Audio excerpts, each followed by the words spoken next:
អត្ថបទស្ដាប់រឿងសេដ្ឋីនិងអ្នកលក់ធ្យូងព្រឹកនេះពេលចេញលេងវាសនាដែលជាកូនសេដ្ឋីបានឆ្លោះដណ្ដើមសៀវភៅជាមួយគីមដែលជាកូនអ្នកលក់ធ្យូងវាសនាដណ្ដើមសៀវភៅគីមមិនបានក៏ខឹងរួចតេះដៀលទៅកាន់គីមថាឪពុកឯងជាអ្នកក្រីក្ររកស៊ីលក់ធ្យូងថោកទាបណាស់គ្មានពូជគ្មានអំបូរទេគីមនៅពេលឮវាសនានិយាយបែបនេះមុខឡើងក្រហមខាប់មាត់ស្រក់ទឹកភ្នែកអួលដើមកនិយាយអ្វីពុំរួចលុះទៅដល់ផ្ទះគីមក៏យករឿងរ៉ាវសព្វគ្រប់បែបយ៉ាងប្រាប់ឪពុករបស់ខ្លួនរសៀលថ្ងៃដដែលឪពុករបស់គីមបណ្តើរគីមទៅសាលារៀនដើម្បីប្តឹងលោកនាយកអំពីរឿងរ៉ាវដែលវាសនាតេះដៀលគាត់ស្របពេលនោះដែរលោកសេដ្ឋីក៏ជូនវាសនាមកសាលារៀនដូចគ្នាលោកសេដ្ឋីបានឮលោកនាយកនិយាយពីឈ្មោះរបស់គាត់ក៏ចូលទៅមើលលោកនាយកឃើញលោកសេដ្ឋីហើយក៏និយាយទៅកាន់លោកសេដ្ឋីថាលោកសេដ្ឋីអ្នកលក់ធ្យូងម្នាក់នេះមកឲ្យខ្ញុំរកយុត្តិធម៌ឲ្យគាត់ដោយកូនលោកសេដ្ឋីបានតេះដៀលគាត់ថាគឺជាអ្នកទីទ័លក្រគ្មានពូជគ្មានអំបូរលោកសេដ្ឋីឮហើយក៏ជ្រួញចិញ្ចើមរួចសួរទៅកាន់វាសនាថាវាសនាលោកនាយកនិយាយនេះជាការពិតឬវាសនាឮឪពុកសួរបែបនេះហើយក៏អោនមុខចុះលោកសេដ្ឋីក៏ទាញដៃវាសនាឲ្យឈរ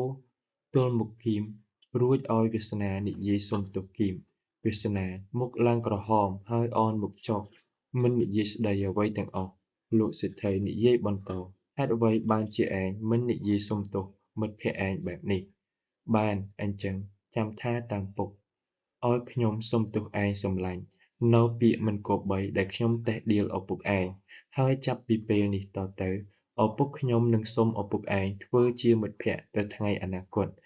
អ្នកលក់ធ្យូងនៅពេលឮលោកសេដ្ឋីនិយាយបែបនេះក៏ក្រោកឈរឡើងរួចរាដៃកុំឲ្យវាសនានិយាយតាមពាក្យលោកសេដ្ឋីប៉ុន្តែលោកសេដ្ឋីមិនព្រមវាសនាងើយមុខមើលឪពុករបស់ខ្លួនរួចនិយាយតិចៗថាឲ្យខ្ញុំសុំទោសផងសម្លាញ់នៅពាក្យមិនគប្បីដែលគ្នានិយាយតេះដៀលឪពុករបស់ឯងហើយថ្ងៃនេះឪពុករបស់ខ្ញុំនឹងសុំឪពុករបស់ឯងធ្វើជាមិត្តភក្តិទៅថ្ងៃអនាគតវាសនានិយាយចប់លោកសេដ្ឋីក៏ស្ទុះទៅចាប់ដៃអ្នកលក់ធ្យូងដោយភាពស្និទ្ធស្នាលរួច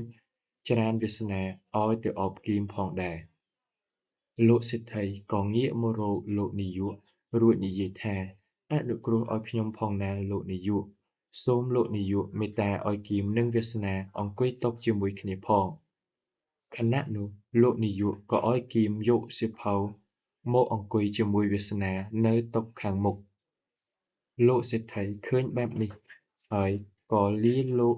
អ្នកលក់ធ្យូងនិងលោកនាយកត្រឡប់ទៅគេហដ្ឋានវិញដោយសេចក្តីរីករាយអ្នកលក់ធ្យូងបានក្រឡេកទៅឃើញវាសនានិងគីមអង្គុយជិតគ្នារួចគាត់ទាញដៃស្ទាបអង្អែលស្មារបស់វាសនាថ្នមៗដោយសេចក្តីរីករាយរួចនិយាយលាលោកនាយកត្រឡប់ទៅគេហដ្ឋានវិញលោកគ្រូគាត់មានប្រសាសន៍ទៅកាន់កូនៗនៅក្នុងថ្នាក់ថាហេតុការណ៍នៅថ្ងៃនេះគឺជារឿងដ៏ប្រសើរណាស់ហើយកូនៗជាសាក្សីផ្ទាល់អញ្ចឹងចូរកូនៗចងចាំថា